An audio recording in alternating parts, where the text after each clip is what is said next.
نو کله کله یوه خبره سړی دردوي، یوه خبره دې واورېدله زړه کې دې پاتې سوله دا سړی دردوي.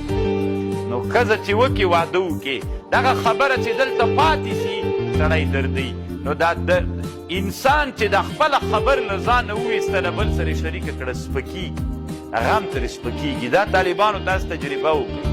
کله دې چې یوه خبر واورېدله دردوي دی دردوي دی دردوي دی، خو چې چا سره دې شریکه کړله بیا هغه درد له زړه نه وځي. تاسو تجربه وکړئ. نو واده کې هم داسې وي.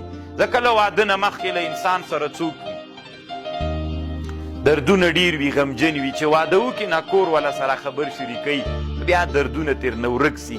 نو هغه درد چې مخکې خبرې درد نو طالبانو خبره چې له زړه نه ووتله طالبانو شریکه سوله درد ورسره کمیږي.